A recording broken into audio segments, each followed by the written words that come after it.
Welcome to Escape Purgatory, a podcast where we watch Supernatural, then talk it through in the hopes we can finally escape this show. Join us each week, leave comments on upcoming episodes, and together we can escape Supernatural Purgatory. Hello. Hi. Do we want to give a background to what happened today, or no? I'll just tell everybody that I watched the episode just before we started recording because I turned up and I'd watched the wrong episode. She was getting too excited to see Cass back on screen that she skipped this episode, which, I mean, fair. This episode's not bad. There was some good moments in it. Like, I did quite enjoy it, but like, to say how important it is to the season, I skipped it and didn't notice. At no point did I question, am I missing some information here? So, you know, it was an episode that I have just watched, and it was alright. Like, it was okay. Cursed objects, fine. Leviathans. Yeah. So just before recording, I looked up, because there's the ballerinas, so obviously Dean makes a Black Swan reference because lesbians, obviously. Or like, not even like real lesbians, it's like the made from male fantasy ones. I've never watched Black Swan. It's actually really good. It's really, really good. I would recommend it. It's like, if you don't really like body, there's a bit of body horror in it because she like pulls out feathers from her. Is really gross. And like her body like turns into a swan kind of thing. Fine. I really enjoy it. I can go back and rewatch it quite a few times. Yeah. Maybe I should watch it. Maybe that's what I'll do. Yeah. I liked it. Yeah. It's a good psychological thriller. I like ballet. Have you ever done ballet? When I was very, very, very little. Yeah. I also did ballet when I was very, very, very little. And the only thing I remember about it is it made my feet really hurt. And I was probably only about 5. Yeah. And they were still trying to get us to like bend our feet. And I came home and I was like, my feet hurt. I don't want to go anymore. My mum was just like, okay. And I never went back. Back to this episode. Oh, yeah. Yeah, I mean, it's just a transitional episode, right? It just takes you from where we were, of like Sam starting to fall apart, to where we need to be, which is next episode, which you already know. So I kind of wish that Sam had more, like, that they did some voice recordings of Lucifer, just so that they could play when he's like on his own kind of thing, just to give it more like life, because like he's talking about how he's constantly talking to him and like, but I feel like we needed to hear that as well as the audience. Yeah, like almost tuning in and out, right? When he's talking to people and stuff would have been really good. Yeah, I think so. Yeah, I mean, I don't want to talk about next episode because I shouldn't have watched it. I don't normally watch them, so I'm not going to. I mean, I do know that next episode he's in it a lot. Yeah. And basically everything that I have just said is going to happen in the next episode. It's fine. But just because I remember that episode for some reason, I think it's because it's like the redhead with fire. I was like, ugh. Oh yeah, I need to look up who the actress is. No, not now. We're going to talk about this episode. That's for next time. That's for next week. Cool. Let's do it. Yeah. So the recap for this episode is a bit like I said, it's all transitional, so there's nothing really extraordinary about it. It's got a little bit of Bad Day at Black Rock, which I think is really funny that this episode's kind of gone a bit skew.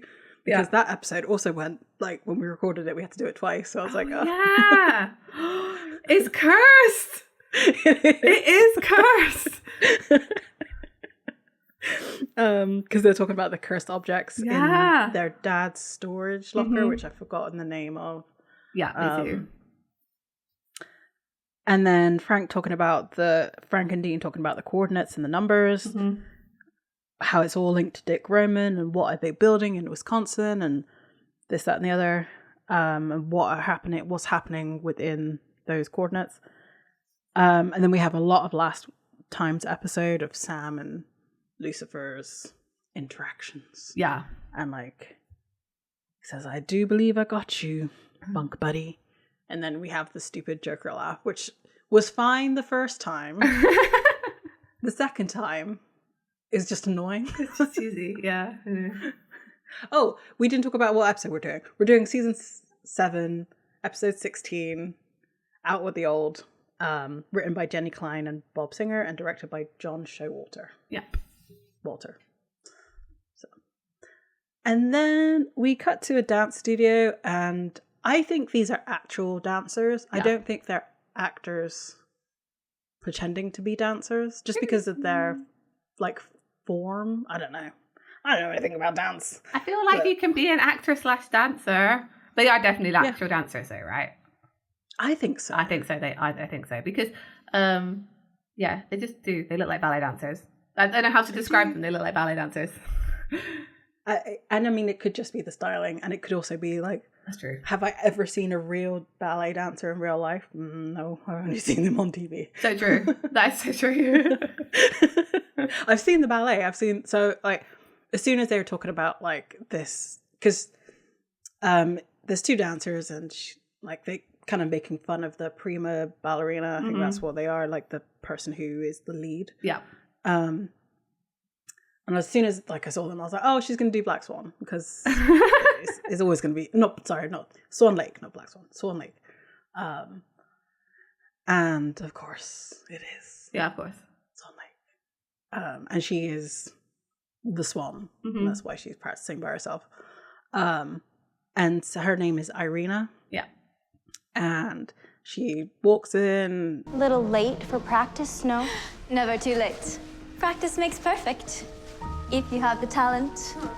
No, I don't know how that's an insult.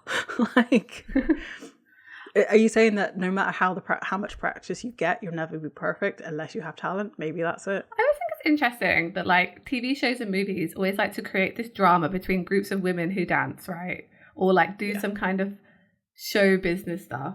But I feel that it's the opposite of that. Actually, I don't think there's that much cattiness in those kinds of situations, because you're kind of with each other all the time.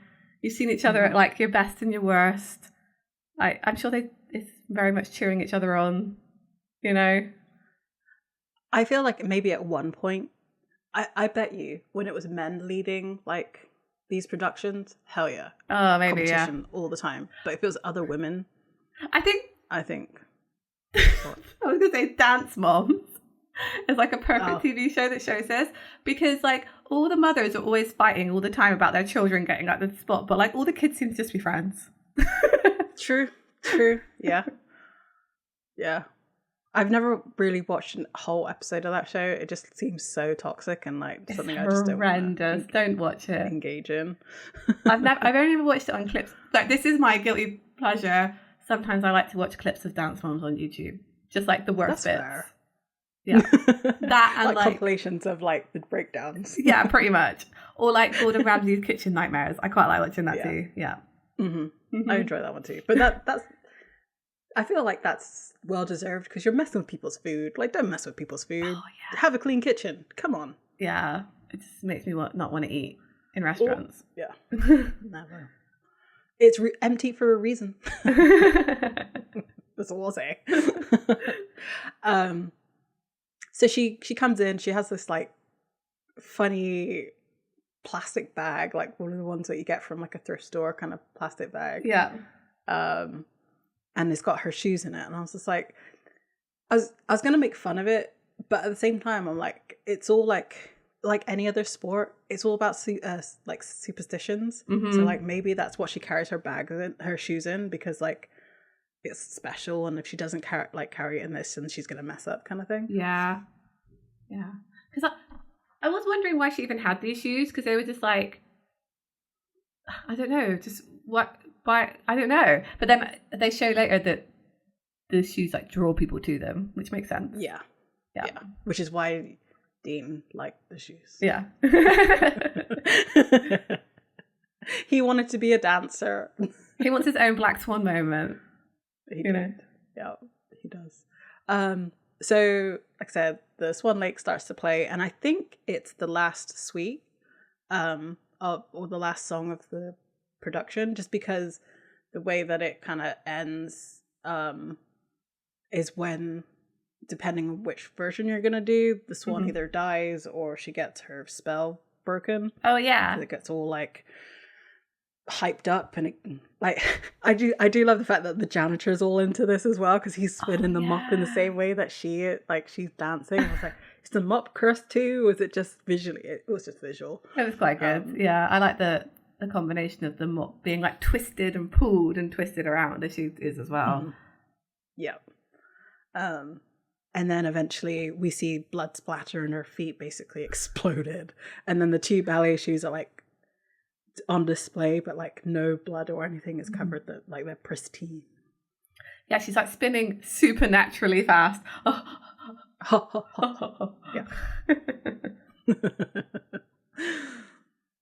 And then we get the title card. Yeah. So this Annabelle pointed this out before, that it's snowing in this episode in just some of the scenes as well, which is just so unusual. I guess Canada was having snow this time of year when they were filming it. Real heavy snow. Yeah, because we kind of come to Dean and Sam, and they're pulled up on the side of the road. It's snowing. Dean is on the phone to Frank. I like how it seems to be like Dean is the go-between to Frank. Like Sam never seems to talk to him. I don't think Frank likes Sam for some reason. Maybe because he thinks he's like too smart. He doesn't get to be like the smart guy with him. Do you know what I mean? Yeah, I think so. Yeah. And I think maybe Frank also reminds him too much of, or Sam reminds Frank too much of himself, because, you know, Sam's having his own sort of mental break right now. That's so true. Being confronted with that. Yeah, well, he definitely doesn't like that, because he was only ever talking to Dean. And so they're talking about the fact that Dick is funding an archaeological dig. And Dean's like, if he's not digging it himself, what's that got to do with anything? Right. There's like a factory in Saudi Arabia, a fishery in Jakarta, and like there's loads of stuff they're getting involved in. And Frank's like, you know, I could be in Tromsø right now. Zero Leviathan activity in Tromsø. And Dean's like, where's that? He's like, Norway. They talk about the fact that more Biggersons are opening. There's just loads of stuff going on. Yeah. So Dean explains that they're in Oregon at the moment. And Frank's like, oh, you know, I've got nothing going on in Oregon. And then Dean says, Wisconsin, Frank. And it's clear that Frank is getting so distracted by everything else that's going on that he's not really focusing on the main objectives, which is finding out why Bobby put those coordinates on Sam's hand. Yeah. So they have a bit of like banter back and forth. I really like the way Frank ends his phone call. Oh, and another thing. I need to use that. I think I need to use that. Sam comes and sees Dean, and he's carrying a coffee. This is an important plot point. Yep. You know, just basically saying Frank is like not helping really at all, and he remarks on the fact that Sam is drinking lots of coffee. And he's like, "Is this the Guinness World Record of caffeine consumption? You're on like 5th this morning," and I was like, "Lightweight." I drink it. I could not even imagine. I have like 1 cup of tea a day. What? And right now, I can't do more than that. Otherwise, I don't sleep, and I already don't sleep. So I'm like, no, I can't do more than that. Yeah, I've started to getting old. I've started to have to limit myself. I was literally talking about this earlier. I don't think I can have caffeine past lunchtime anymore. Otherwise, I don't sleep very well. So I usually have 2 cups of coffee in the morning when I get into work, and then I have another cup of tea at lunch, and then I have 2 more cups of tea in the evening. Yeah, no, I'm just 1 in the morning, and that's it. Yeah, I drink way too much caffeine. I get caffeine headaches now if I don't drink enough, so I'm definitely an addict. Yeah, I was getting that too, and so I was just like, okay, well, and even that was from having like 1 cup and like a soda. Yeah. And now I'm like, okay, well, soda's not good, so let me take that out. I don't drink any fizzy drinks. and I don't drink water. My only consumption of liquids is tea and coffee, so I need to drink a lot of it. Is all I'm saying. I'm British. It runs into my veins. I mean, yeah, not drinking water is such a British thing. Like, nobody does. Because the tap water tastes nasty. It does, but like you kind of get over it after if you just keep drinking it. My tap water tastes nasty. You need to try it next time you come stay. It's nasty. You got to drink squash. That's why we have so much squash, because our tap water is nasty. Yeah. We're on that good Vimto stuff in our house at the minute. Anyway, I know. Don't be making me jealous right now. I can't even say jealous too big a ball. That was completely off tangent. Sam explains that he's drinking lots of caffeine because every time he closes his eyes, Lucifer is yelling at him. It says, it's like I let him in once and now I can't get rid of him. And Dean's like, he's not actually. And Sam's like, yeah, but that doesn't, basically that doesn't make it any better. Knowing he's not real is not helping. Mm-hmm. He explains the hand thing isn't working, all the stuff we kind of went through last week. Sam then hands Dean a newspaper that he found, and it explains about this ballet dancer who danced her feet off. And he says, might be our kind of thing. And Dean has this whole bit about like dancers. He's like, they are toe shoes full of crazy. Sam looks at him really surprised. He's like, what? Why? How would you know? And he says, I saw Black Swan twice. Hot 22122 action. Come on, Sam. What's wrong with you? Like, okay, that's not. Sam calls him out for this later. So yeah. Because Sam goes, well, the depths of the earth. Anyway, it's in Portland, a couple of hours away. And they're like, yeah, okay, let's go. So they get back in their car and leave. Sam and Dean kind of rock up to the police station in their FBI outfits. And they've already done some preliminary work, presumably at the dance studio, because they're saying there's no EMF, no sulfur, no hex stuff. And Dean also says there's no more dancers to interview, so they've clearly done like a lot of legwork already before they turn up at the police station. Dean says, I hear they have good coffee in Portland, and Sam says that's Seattle. Is that a thing? That's where Starbucks came from. Oh, Seattle. Starbucks good?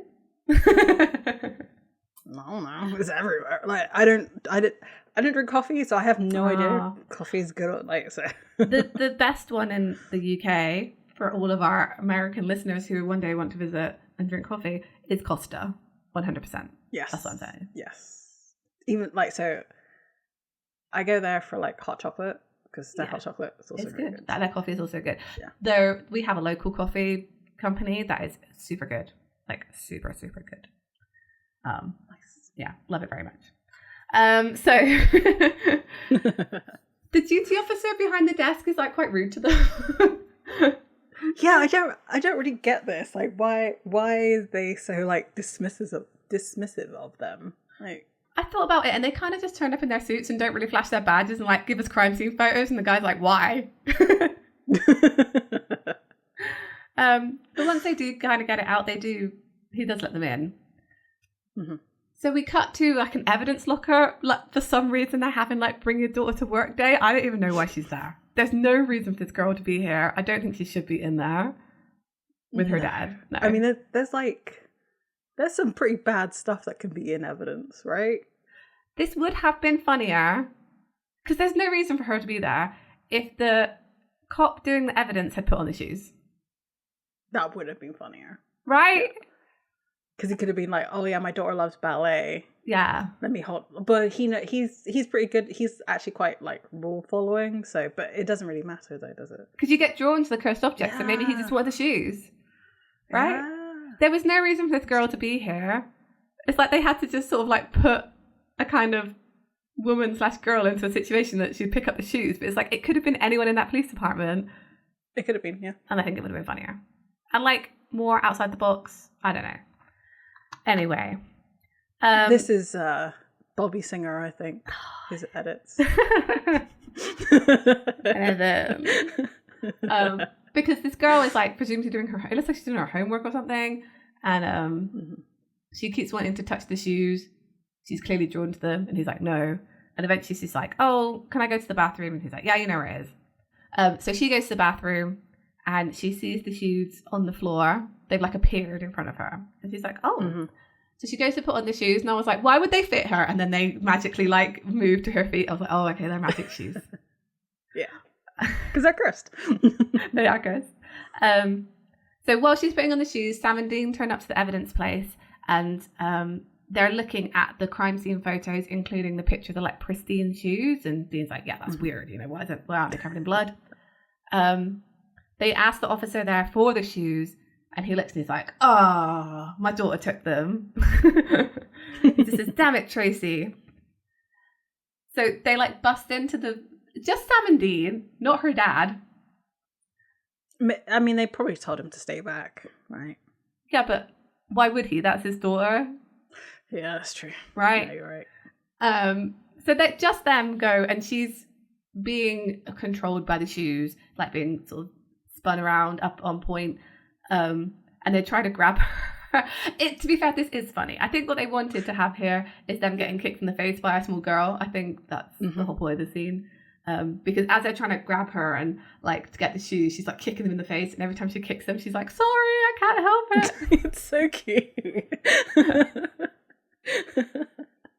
So yeah, they managed to get them off her, and Sam's like, I think these are a cursed object. And Dean's like, yeah. Sam checks that Tracy's okay.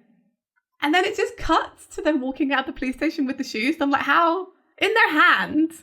Like, well, Sam has them like balanced on a pen so he doesn't touch them. I'm like, okay, 1, how did you explain that to her dad? 2, why are the police just letting you walk out with like clear evidence? Yeah. I mean, FBI magic, right? They're going to take them to get tested. Yeah. Okay, fine. That's the only way I can think of how they got them out. So Sam looks inside, and there's a sticker conveniently saying the name of the shop that was bought from and how much they cost. $15.99 for ballet shoes feels like a good price. It does, yeah. And also, the thing is, there's been 2 people who've worn them now. Yeah. That sticker's coming off. Right. That's so true. So they're like, oh, next stop will be this shop that we found. I suppose it's too much to hope that these shoes are the only thing in that store that we have to worry about. Oh, what a dreamer you are. There's some good one-liners in this episode, for sure. So they go back to the car, and as they kind of like pull into a different... So they have driven. There's a lot of cuts in this episode. They have driven, and they pull up to park, and suddenly the shoes are in the back seat. Right. And Dean's like, did we put those in the trunk? And Sam's like, I don't know. How did they? And Dean's just like, cursed object. Like, we can't explain this. Sam looks at them and says, do they look like they're your size? And Dean tells him to shut up. And Sam looks at Dean like, wait. And even Dean says like, oh, I'm getting the strong urge to Prince Siegfried myself into oblivion. Like, yeah, I am. I really want to touch the shoes. I want to put them on. And Sam says, you really did see Black Swan. I thought about this. I maybe have realised, I understand that people take this in like Dean wants to wear the shoes because ballet, but also like he touched the shoes and Sam didn't. Oh. But the thing is, everybody else who would have touched them would have also had the urge to put on the shoes. I think you'd want to be like dancing in them. Yeah, for you're it right. to affect you. So yeah, okay, fine. Yeah, dude, you're right. Dean, I read it as we first read it, like Dean wants to do ballet. Which, yep. Yeah. Is it because he wants to meet dancers? No. It's because he wears this mask, Annabelle, of masculinity that is an absolute facade. That's my... Yes, you are correct. I'm sorry, I forgot that we've been doing this for so long that he's dropped it now. He's not in it for the women.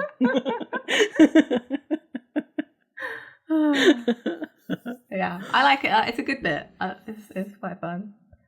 So there's a local shop, like it kind of cuts to this local shop. It's a tool shop, and there's a woman. She has like red hair. She has red hair, right? No, it's a red jacket. A red jacket. She has dark hair. I thought she had red hair too. It My might brain be is still tinted red, but it's dark. Okay, fine. My brain is still supplying that she's redheaded, but I believe you over me. Yeah, so she's very sort of, she almost looks like a flight attendant. I can't describe it, you know, like with the, yeah. the scarf and the the blazer. Yeah, I can see that. Yeah. And she's like, oh, it was nice seeing you, Mr. Marshall. Like, call me if you have any questions about the offer. And as they walk away, her assistant, who's like a young man, says to her, like, oh, I don't think he's going to sell. And she says, thinking is not your strong suit, George. And they get into, well, she goes to get into her car, and then she tells her, like, assistant, can you open the door? And he has to, like, sort of slip and slide around in the snow to, like, go and open her door and then, like, slip and slide back. She's clearly a terrible person. Yes. Yeah, she is not a good leader. No. And she has this, like, harried little assistant. I feel so sorry for him. And you notice that as Sam and Dean walk up with the ballet shoes, Sam's still holding them out like they're going to bite him. There's a lot of signs and stuff on the high street that's like going out of business or like closed down or whatever. So they go inside this antique shop. There's a guy there. And Sam is just like, in this episode, I love him so much because he's not sleeping. He's done. He's just like really done. He completely 100%. Like he has no sympathy for anybody anywhere at any time. No, I mean that's me. Right, I got work. Yes, I am normally a very kind, generous person. Right, we would all think that. I was woken up by 2 a.m. at like some cats fighting, and I went and got a bucket of water and threw it out my window. And I feel bad about it, but they woke me up, and yes. I mean, it's just water. It's just water, I know. But daytime me would not do that, you know. I would be kind to all animals and not throw water at them. But yeah, they would do my head in. And just, any kind of noise. If there's like a car alarm going off, I'm the person to be like shouted out the window. Awful. Awful. Interrupting in my sleep is, Yep. You will have the wrath of Amy. Right, absolutely. What did they say to Dean in that cowboy episode? Like, he's like a bear. Like, that's me. Don't wake me. I'm not a nice person if you wake me up. That's funny. So, he walks up to this guy and he's like, hey, did you sell these? And the guy's like, yeah. What did I do? Where? So he explains that his mother had them in this box. And, like, this box, like, a perfectly... Like, it has the indent of the shoes inside. So it clearly came from the box. And it has, like, symbols on and stuff. It looks like one of the curse boxes from John's lockup. In the background, you see Dean, like, caressing the shoes. Absolutely caressing those shoes. So strange. So, like... Sam is just berating this guy, like, what is going on? What is this? What is this going, like, holding the box? Like, what is going on? And then he turns to Dean, he sees him touching the shoes, like, hey! And he slams him in the box. He says, you okay there, Barishnikov? And Dean says, yeah, I'm pas du temps. Or whatever, he doesn't say it like that. Yeah. So, the guy is confused, because they just stormed into his shop, grabbed some ballet shoes that he sold and then shoved them back into a box. But one guy looked like he really didn't want to let them go. Mm-hmm. So they show their FBI badges, like that makes it any clearer. So the guy introduced himself as Scott Freeman, and they kind of get back into what's going on. Mm-hmm. He explains that they were his mother's. He found them in the back, and that his mother is dead. Like, she died a week ago or so. Sam asks about other things that she has, and as Dean walks into the room at the back, he comes back into them holding like loads of empty boxes, like holding one by the lids to like show that they're empty, just like, look at these. I swear one of them is just like a chest of drawer though, like not actual box. I'm like, what? So Sam is like, Scott, what was in those boxes?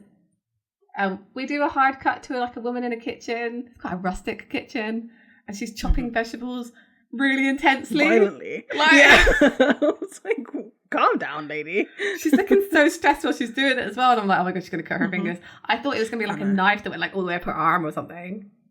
No. I mean, it's not much better, to be honest. It's not much better. So she stops shopping, thank goodness, goes to grab something from a fruit basket, and then her like whistling kettle starts whistling. And just like in a trance, she picks it up, like burns herself because it's like cast iron, and then just like tips the boiling water into her mouth, and she dies clearly because she's like, ah. Yeah. Luckily, this was terrible CGI, so like not that bad. Mm-hmm. Like I didn't have a visceral reaction to it. I just thought, oh, it's okay. Like, it's bad. Yeah, but I was just like, oh, yeah, it's not good. That's gotta hurt. no, I do. At least she's not like screaming. That's true. Yeah, she just seems like, yeah, I'm okay with this. You know, it's happening. Yeah. I've accepted this. How I go. I do have a whistling kettle in my house. It goes. Nice. Yeah. That's awesome. I always wanted one because I thought, oh, they're so nice. Like you always see them in like, I don't know, cartoons and stuff. I really want a whistling kettle. If I tell you this is the most inconvenient thing in the world, because if you have an electric kettle, you can turn it on and then walk away and then not think about it again, and it will still be hot. Whereas if something's screaming at you from another room, you need to actually like go and get it. Yeah, I had one too, and then eventually, so I got mine from IKEA, so it wasn't like a proper one. And eventually, what happens is that, or what was happening with mine is that the pressure would get too much, so the top of it, like where the whistling part was, would just pop off. Like it was just at the end of the stout, so like, you took that off to pour. Yeah.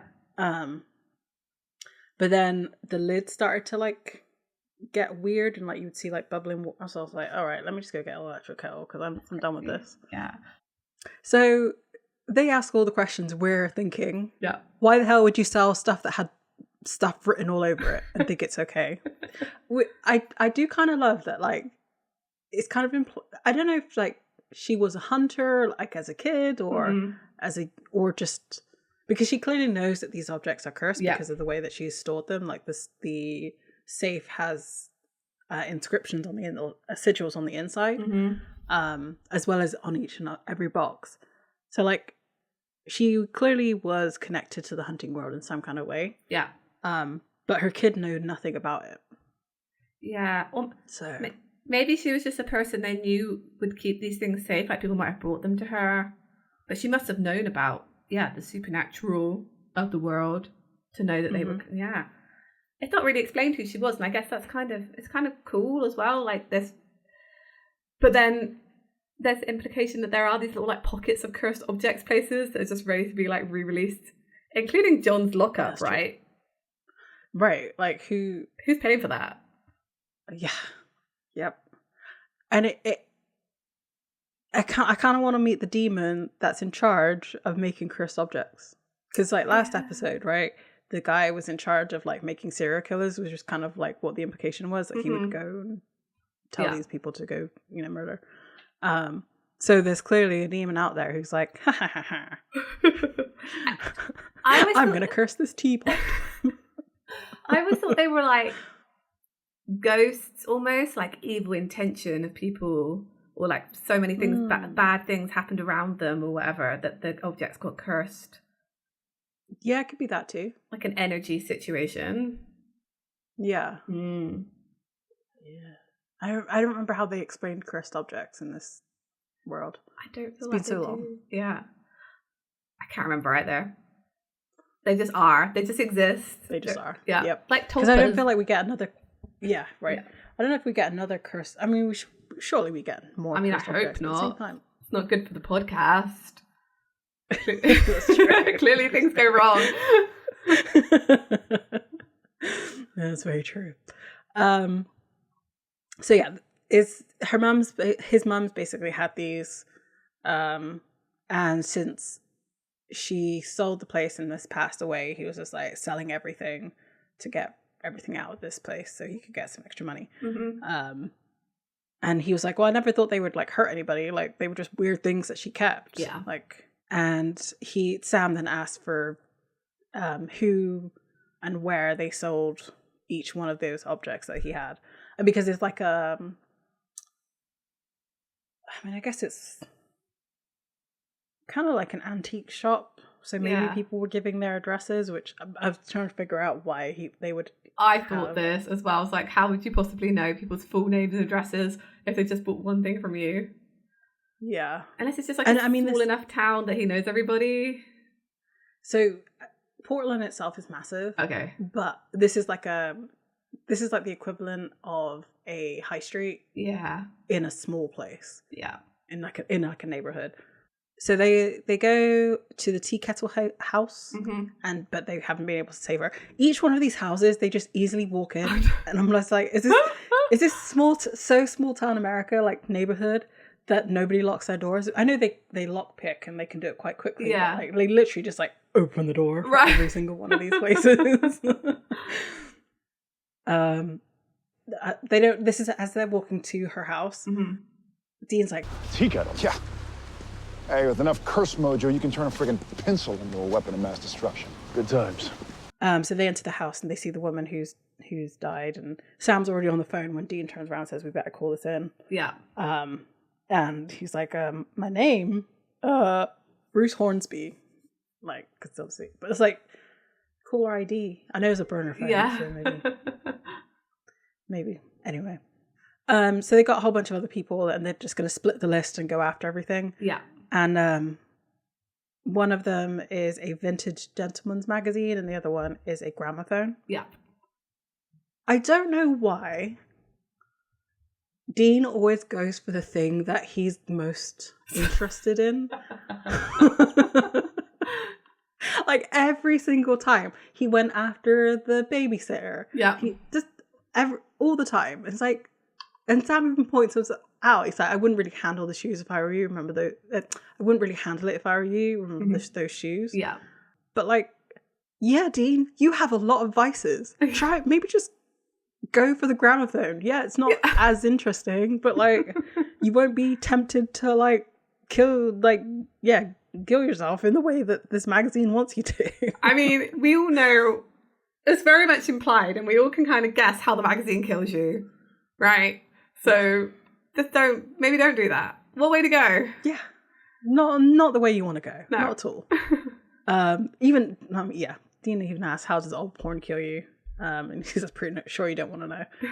I love that they're like, so they got like rubber gloves from this woman's house to like carry the teapot, but I guess they did put it in the box though as soon as they get to the car, right? Yeah. So this box, I don't know if it was this box. There's a few boxes in this.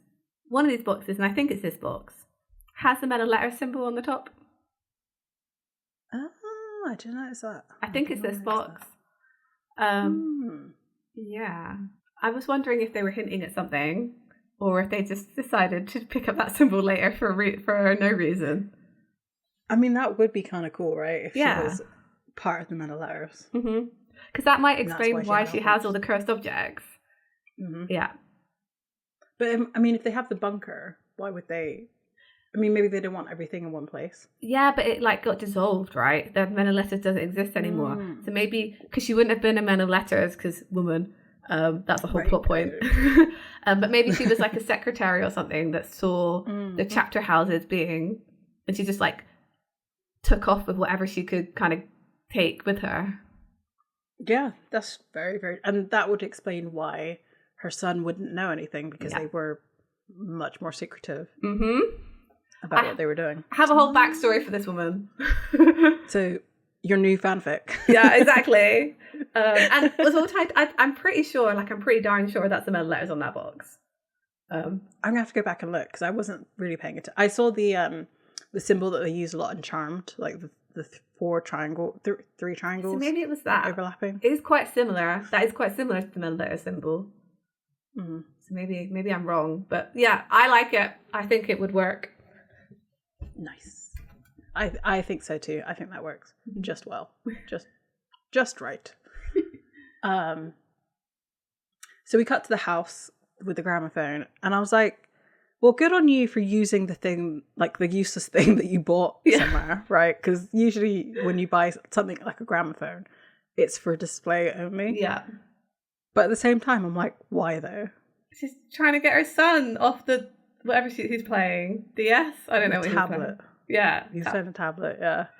He's playing like air hockey on his tablet. Wow. Get him an air hockey table. Yeah, right. Instead. Don't try and interest your child in a thing they're not interested in to get them off something that they're interested in. Find an adjacent non-screen thing. But he also, at the end of this, he also does say that that's mine to Sam. So I'm wondering if like he saw it and was like, oh, that's really cool. I really want that. And so his mum was like, oh, this is how it works kind of thing.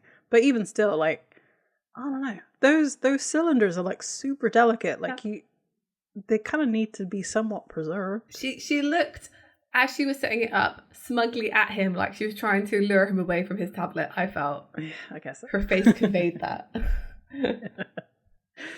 And so she's like, oh, I'm gonna go, and this is nothing. Like she walks away from it. Like this is not just like a stereo, or like when you put music on your. I don't know if everybody says this, but I put music on my TV to do chores just so it's like something on in the background. Mm-hmm. Like this is a gramophone. I feel like it's elevated at this point in life because it's so different. Anyway, that's just me. Maybe I'm putting weight on the wrong things. Who knows? Sam is looking exhausted. He's like wiping his face as he looks through this notebook, like he's confused at where he's at. Yeah. I'm like not really sure which house he has to go to. Like he can't. Have you ever been so tired you can't really remember what you're supposed to be doing? Absolutely, I have. Yes. Yeah. So as the gramophone is playing, it starts talking to the little boy. His name is Timmy. Of course, his name is Timmy because. It's creepy. Of course. Yeah. And the voice is telling Timmy to go pick up a knife and go stabby. Yeah. At his mum. And again, Sam just walks into the house. Like he manages to stop Timmy before, like, 'cause he's behind her, about to stab her. Like every parent's worst nightmare, I'm guessing. And so Sam stops him and he asks where the gramophone is, but like really forcefully. Yeah. And she like points over to it, which is still playing. I'm like, how long is this cylinder? Like this, pretty sure the cylinders were like really short, like it was one song kind of thing. It's haunted though, whatever. Yeah, that's true. Yeah. You're right. You are right. Yeah. And so this is where Timmy says, hey, that's mine. Kid, this would be a really good time for a lesson in gratitude. Lucky for you, I'm too tired. And just like walks away with it.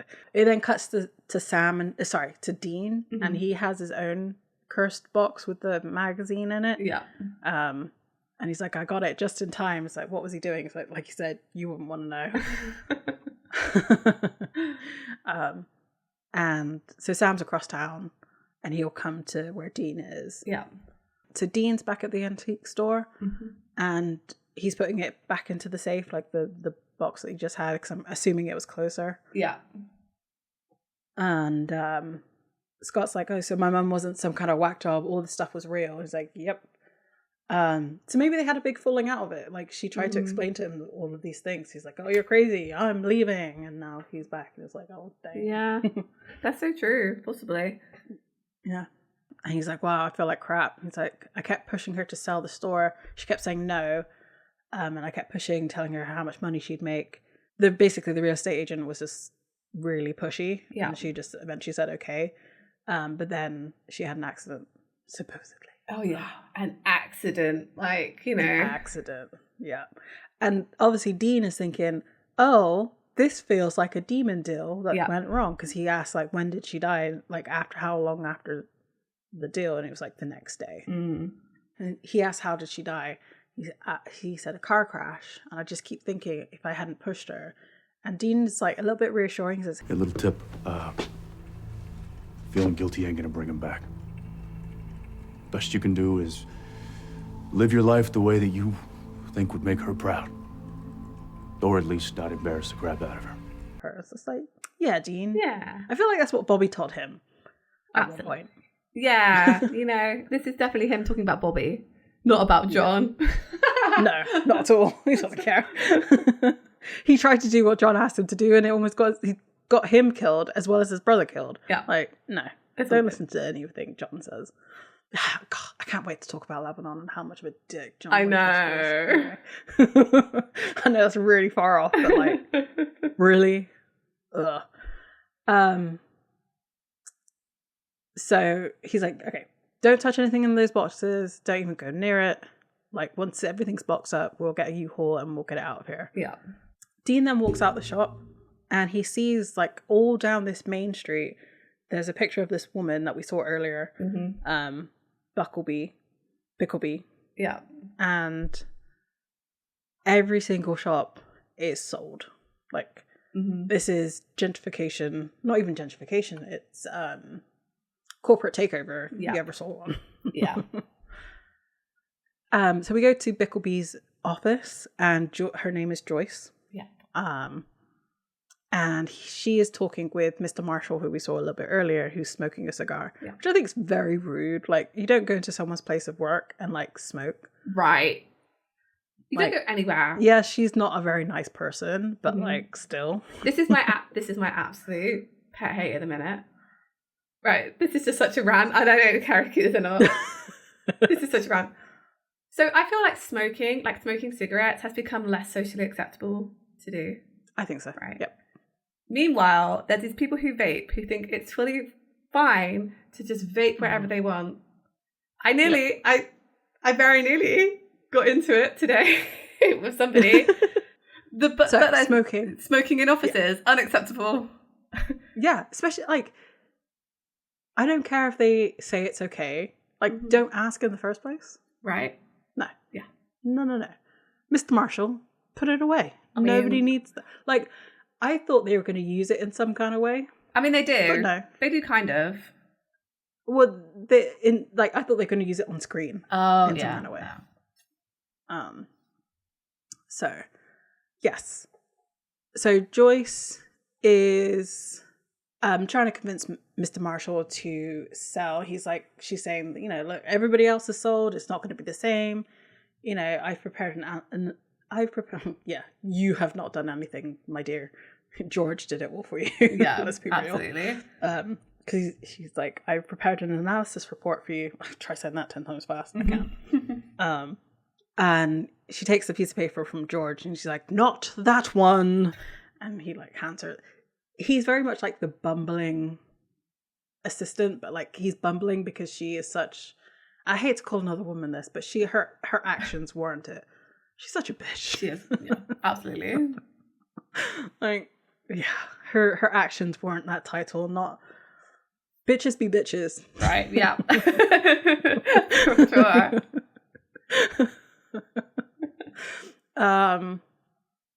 And she's like, as you can see, the offer is more than generous. And she goes on to say that with this generous offer, you can pretty much do anything that you want to do with the rest of your life. And Mr. Marshall stands up and he's like, you know, I was going to sell it to you, but then you said, you know, getting on with my life, but the store is my life. I can't sell. And he's just very adamant that he's not going to sell. And I ain't buying that crap, lady. Like, she's trying to sell this dream of like going anywhere and everything. But it's like, yeah, he's just one of those people who owns a shop. It's been there for 40 years. His dad owned it or whatever. You know, it's a family place. She then says, I wish you the best of luck with the rest of your life. What little there is left of it. She's shaking his hand. Yeah. And she like grips onto it and he starts to like kind of flinch and like gets worried. Because she takes on his form.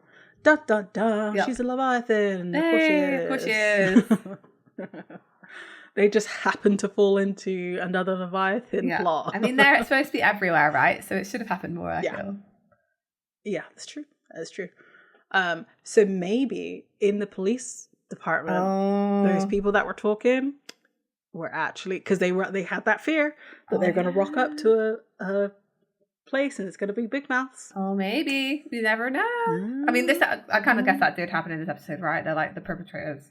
Well, they're not even. They could have got in and out with these cursed objects and never have been any the wiser if Dean hadn't noticed those signs.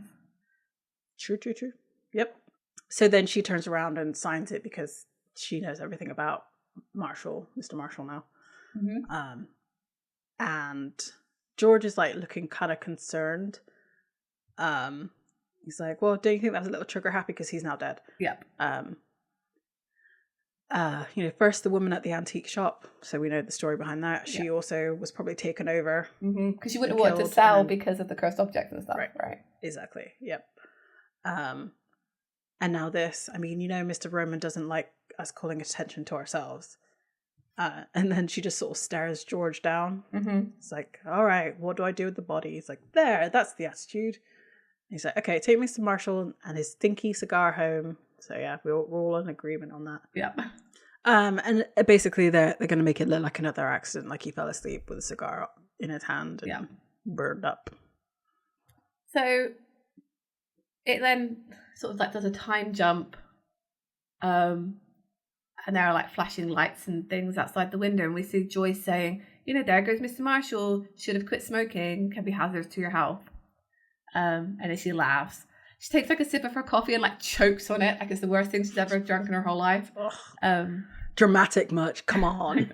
Like, I think it's really interesting how much the Leviathans like take on the affectations of humans, considering they hold them in such like, contempt. But they did say they kind of do hint of that, like they do hint at that quite a few times in this season, where they're like, oh, you humans are amazing, like you've invented all this stuff, like you've done all these things. So yeah, it's just interesting. Like, are they wanting to ever go back to their Leviathan form, or even if they manage to do this takeover that they're planning, would they still stay looking as humans and like living like them? Yeah, that's true. I mean, I guess what's happening is like, these beings are so old, they don't know anything of anything. Yeah. So like they didn't have coffee. So like maybe there's certain things that humans have produced that they're like, oh, actually this stuff's actually pretty cool. I really enjoy this kind of stuff. It's pretty interesting because like Dick Roman clearly enjoys being a human, I feel, Yeah. So she I guess it's convenient in the world, right? Like being anything but human is like, it's not gonna work. No.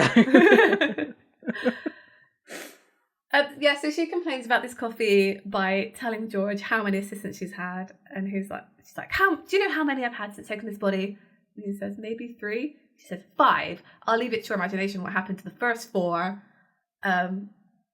So she complains that her coffee's not hot enough, which is crazy because like, how would you drink it if it's too hot? So what I don't understand, sorry to cut you off there, but like, she's just eliminated 4 Leviathan. We have no idea how Leviathan like multiply, essentially. Like, wouldn't Dick be like, yo, what are you doing?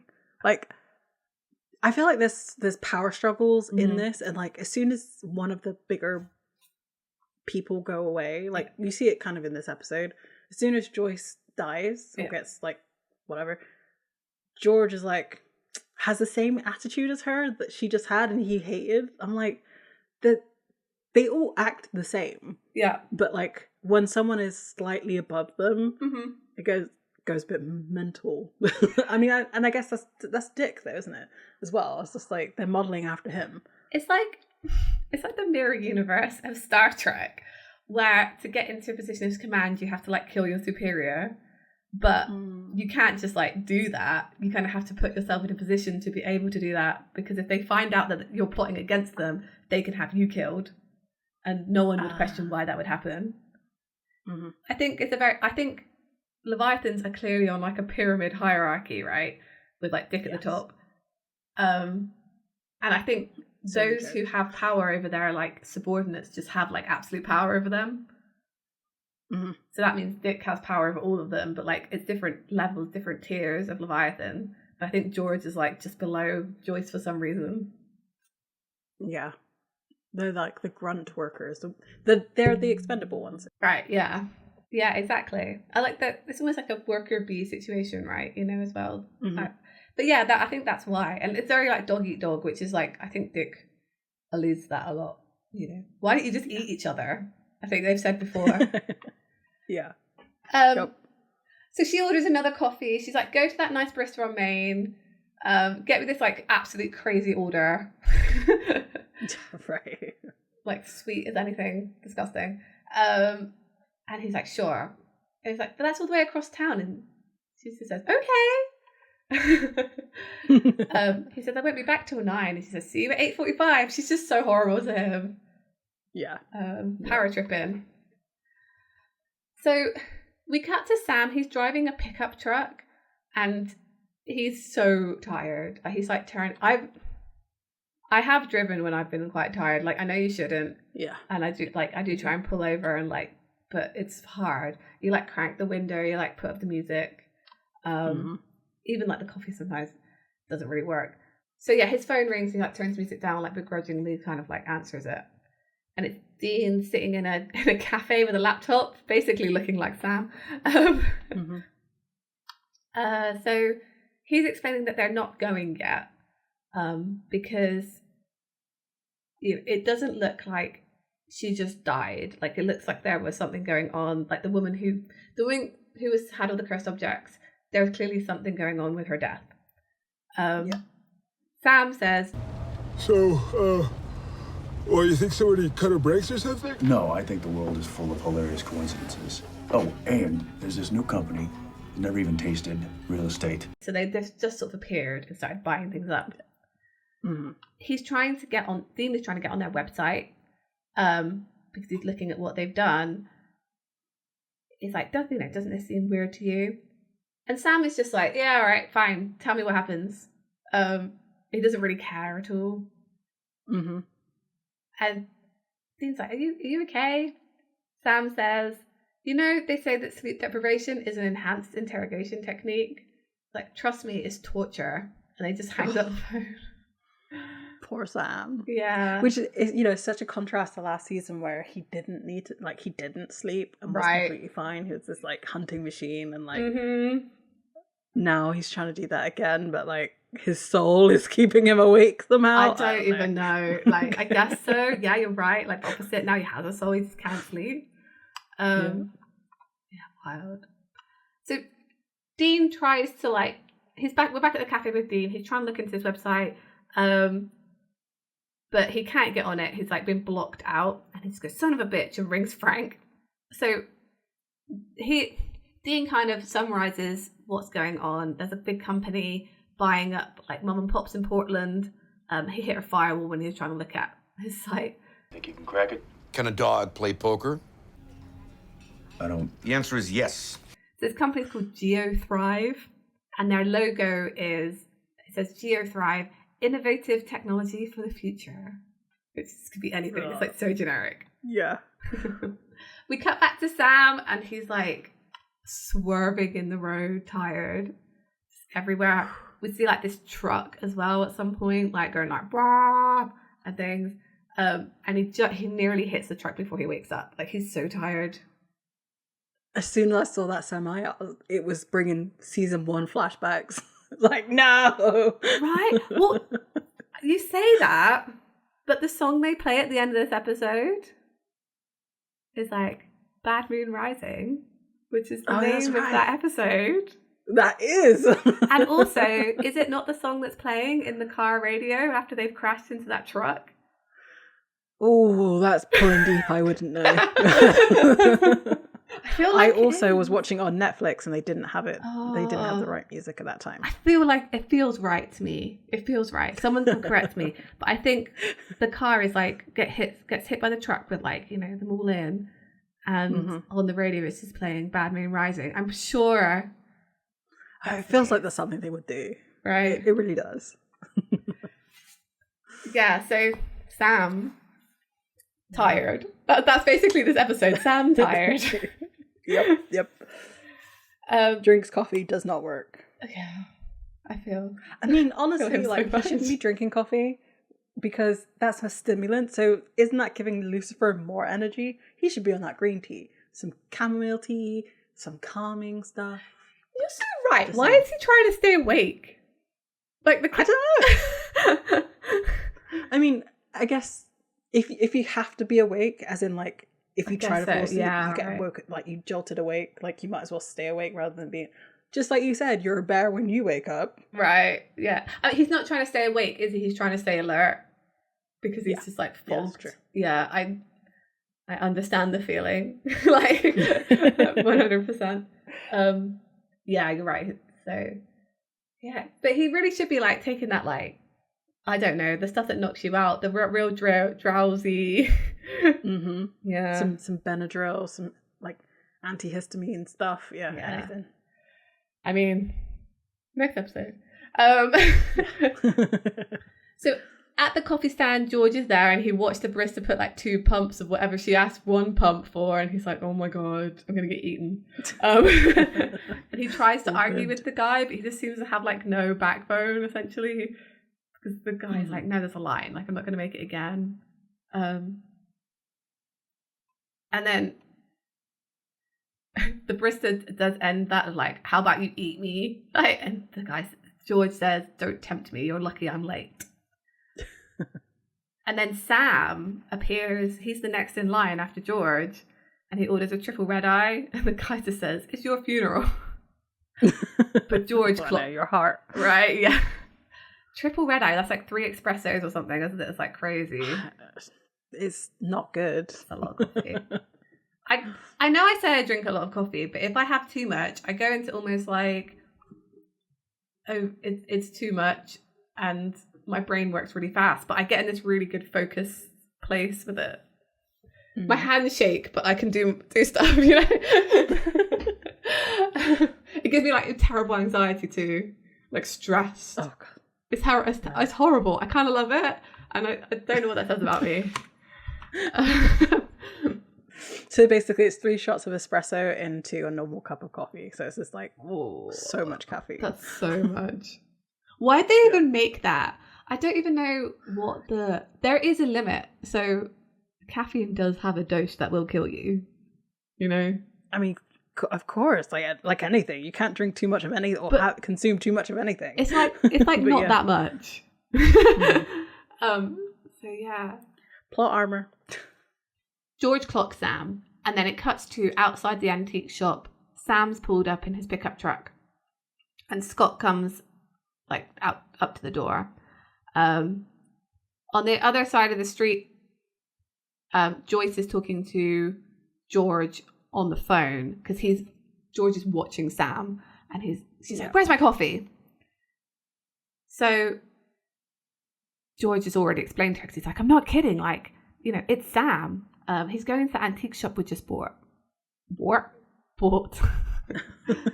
know, do you think they're here for us?" And Joyce says, no, trust me. If the Winchesters were here for us, we'd know. And Joyce says, I'm going to enjoy this. And she's like, what? She says, eating him is pretty much what I was thinking. And Joyce says, no, like, come back to the office now. So back in the office, there was no real need to cut back to the office. I feel they could have had this conversation over the phone, but fine. Yeah. She says to him, we have a chain of command here, George. You see a Winchester, you don't eat him. You tell me, and I eat him. Love that. She just wants the glory. She's like, do you think I'm going to tell Dick that he ate him, but I didn't see it? Like, am I supposed to vouch for you, George? Like, you're not one dumb move away from a bibbing already? Like, come on. So he tries to explain himself, and she just cuts him off. Takes the coffee from him that he brought, sips it, and like, she's like, 2 pumps, really? Like, it's just so ridiculous. I'm so glad I've never worked for a person like this. I think I would go homicidal. I know, right? How would you not? How would you deal with this day in, day out? I would not. Right, and this is like late at night at this point, after 9 p.m. Like, go home, George. I know you're a Leviathan, but like, go home to your family. Whatever. That's familial ties, right? One of the things ate their brothers, right? Sure, they have family, yeah. So Dean's still in the cafe. He's gazing longingly at a pie, but doesn't order it. It's okay, Dean, you can have the pie. You can have it, Dean. It's fine. But Dean's talking to Frank. He's like, you got to tell me something. And oh no, he says, Frank, tell me you got something, because Frank has called him. And Frank's like, no, I'm calling with the Lakers Celtics score. And it's like, oh my god, just get it out. Like, Frank is just beats around the bush so much. I understand Dean's frustration with him.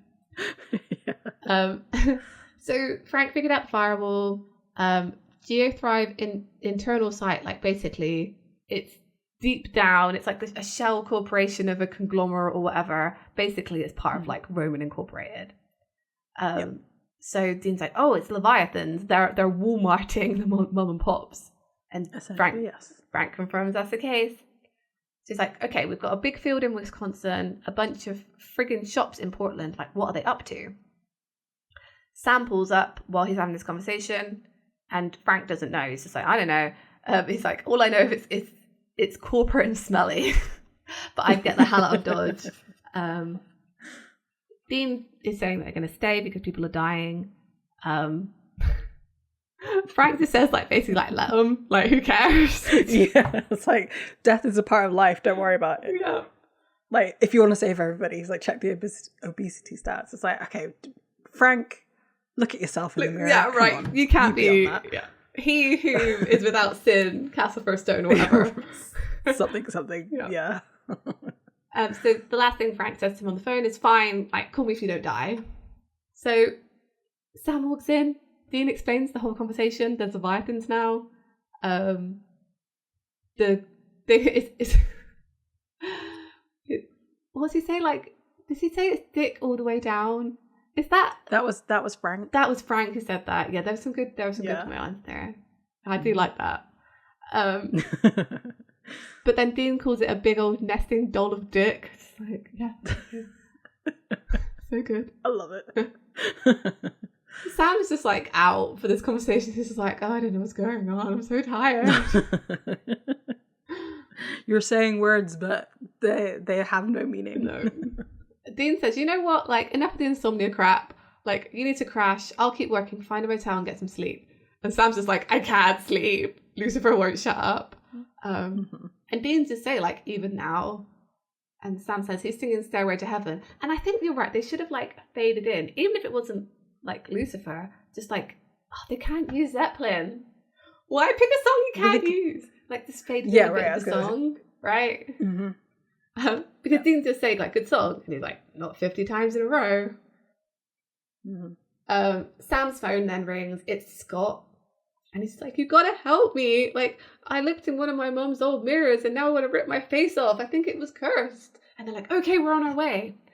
And as they hang up, we see Scott back in the store. And he's like, was that okay? And Joyce and George are there like, well, not exactly Oscar worthy, but I was convinced not that it matters because you don't have any more lines.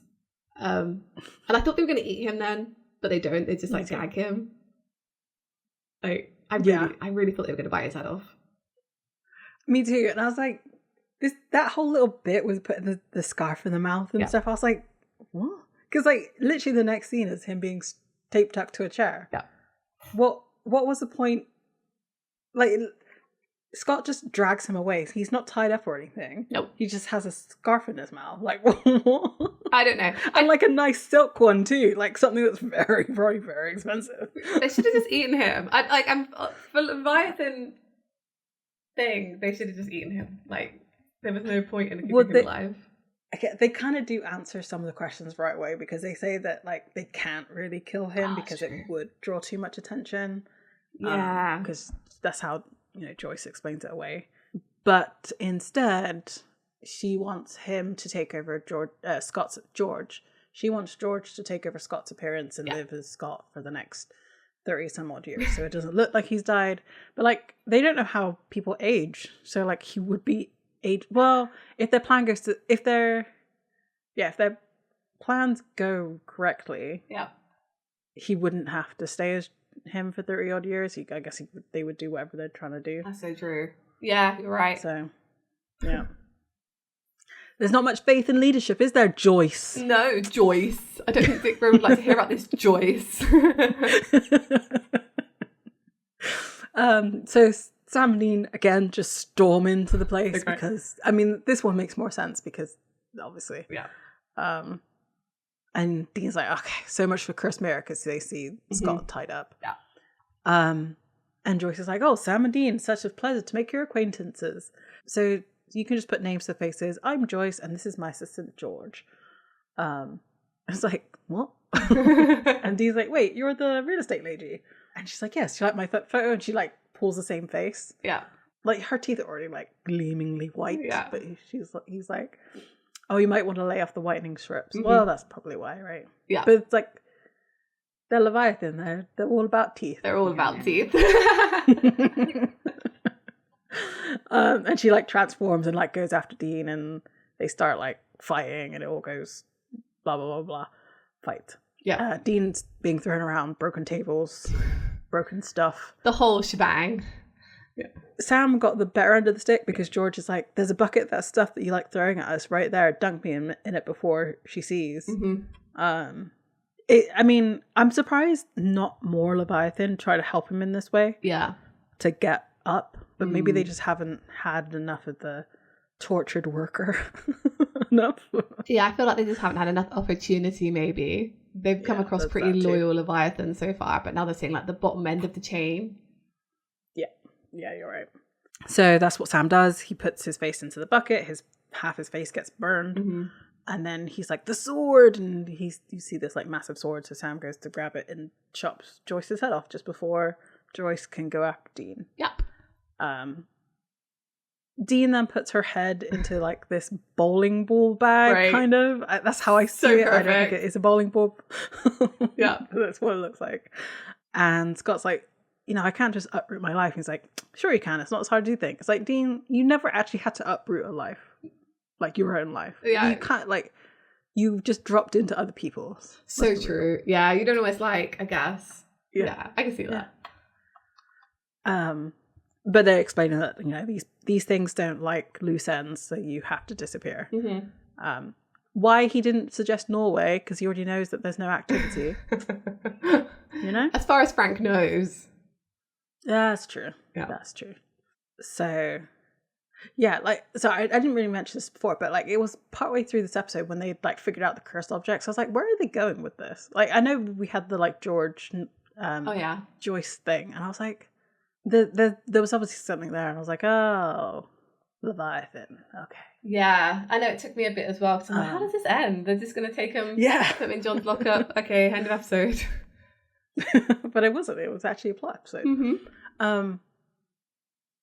So, like, Scott leaves. He's like, thanks, I guess. Yeah. And then Sam turns to George, like, okay, you have 1 minute, because he's still recovering, but like not attacking them. Yeah. And he wants him, as in George, to explain himself as to why he helped them. So, because I've been dying to know how that bitch tastes. Oh. No. No. It's pretty grim, because they hold up the knife to the sword to his throat. Yeah. He goes on to explain that, like, Joyce just makes a whole bunch of messes, and it's up to him to, like, do it, and he didn't have the strength to take her on solo, so, like, you guys helped me with that, and, I helped you. And I guess they're establishing that Leviathan eating other Leviathan or themselves is kind of the only way to kill them permanently at the minute. Yeah. Yep. That is the only way. And she's like, so, how about that head? Can I have that? And so this is when Sam holds up the sword, and he like dips his finger in it and in the blood that's on the sword and like licks it. And they both look at him like, ugh. So they're trying to get answers from him. They're trying to figure out what Wisconsin's all about. Yeah. And he's like, I don't know. I'm the West Coast representative. Yeah. He's saying that killing people wasn't part of the agenda. Joyce was just impatient. You got nothing to worry about from me. You guys are freaking out about the wrong thing. And I feel like, I guess it was Bobby. He was like telling Dean not to think about big picture. Yeah.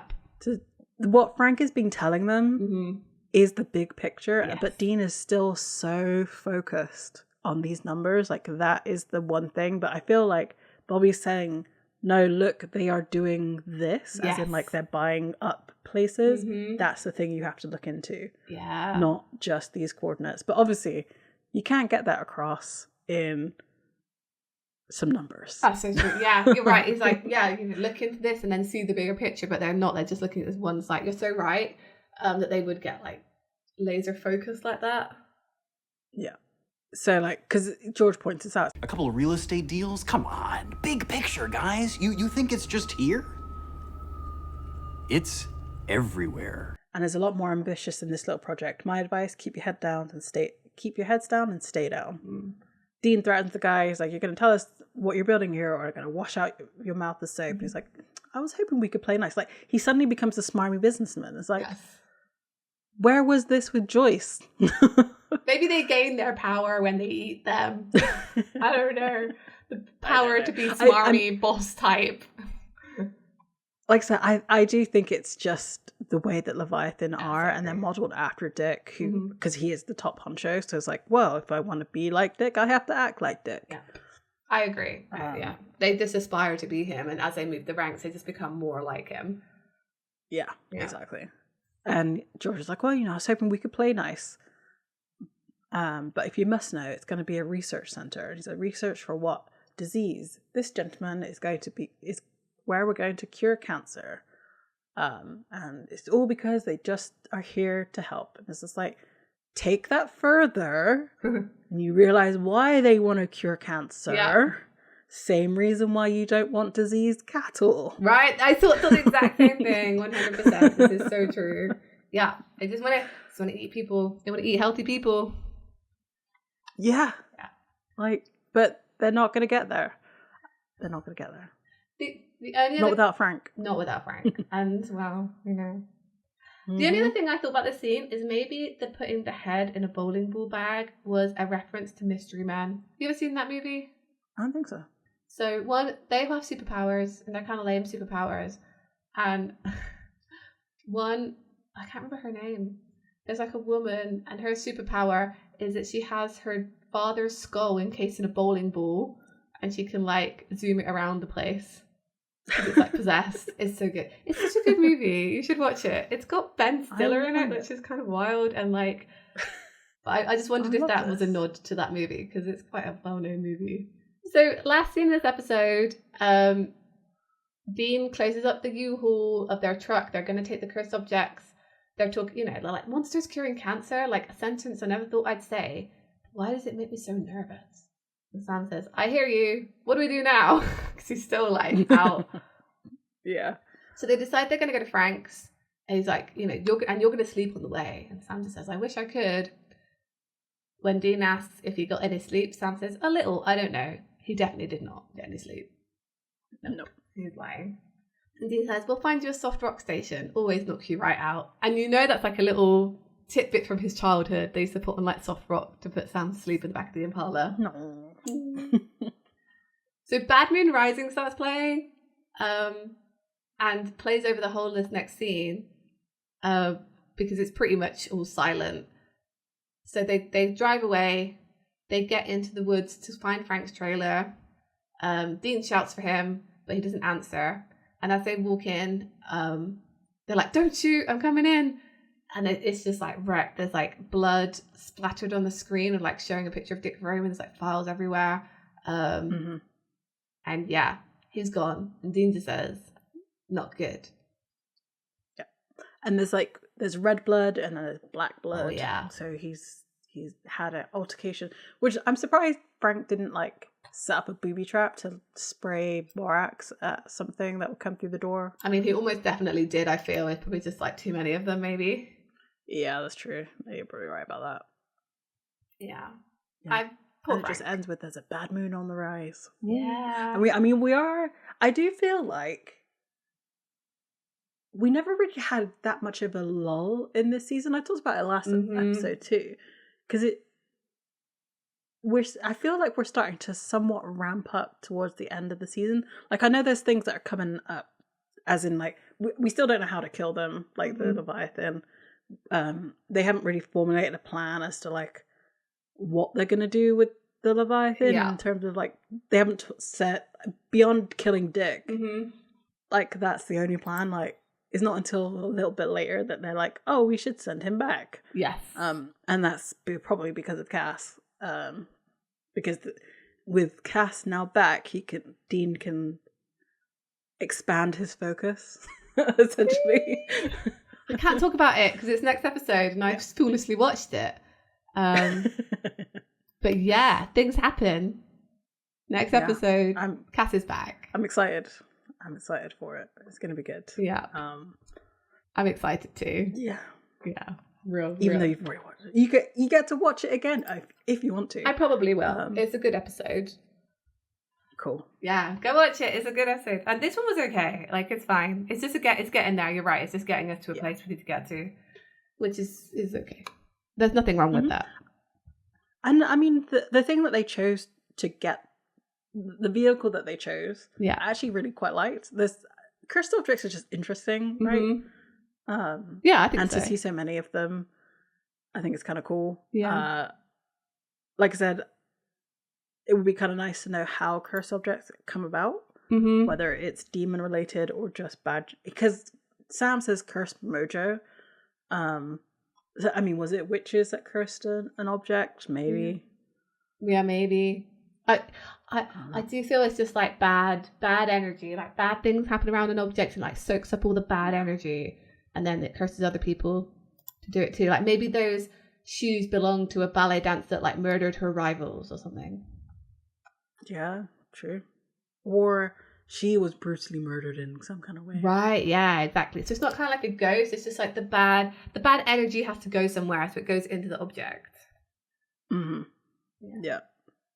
Because the rabbit's foot, the curse of that was you lose it and then you get all the bad luck. Yeah. So you get all the good luck while you have it, but as soon as you lose it, you get all the bad luck. It like sucks up all your luck, basically. Yeah.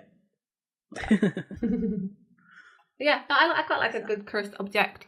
I'd be interested to go back and look at that box and see if it was the middle letter symbol. I'm probably wrong. Usually am. But because I like I said, I saw it as the charmed symbol. There's a proper name for it, but I don't know what it is, and I didn't want to look it up. Yeah, but no other real thoughts about this episode. It was fine. It was cool. Yeah, it wasn't bad. It was not bad. No real deep anything. Poor Sam being tortured. Yep. Why do I find by his own mind? Yeah, why do I find it so hard to feel sorry for Sam? I don't know why. I don't have as much empathy for Sam, and I do feel bad about it because I should care. But I'm like, well, he's just a tired boy. Yeah, I don't know. I don't know. It's just I don't know why. I feel bad because I should feel sorry for Sam. Maybe I guess like. Next episode. Sam has done some pretty horrendous things though, as he was soulless, and like, yeah, I don't know. They really went all out to make us not like him when he was soulless, and like, it shouldn't have succeeded, but I feel like sometimes it did. It's really bad. Yeah, I don't know. But yeah, maybe I do feel sorry. Next episode, I'll feel sorry for him. He looks like a little sad little rabbit, you know. No. Yeah. Well, cool. Let's wrap this up then. So at the end of the episode, I'd like to thank the Pixel Agora for his wonderful art for our podcast. You can buy that artwork on Redbubble in any form that you desire. On a coffee cup, maybe, is the theme of this episode. Why not? Yeah. Maybe I will. That's a good idea. So, yeah. And if you'd like to come talk to us about all the things we discussed in this episode or any other episode, come join us on Tumblr, Facebook, Instagram, Bluesky. We're Escaping Purgatory podcast, or just Escaping Podcast on Bluesky. So come say hi. Yes.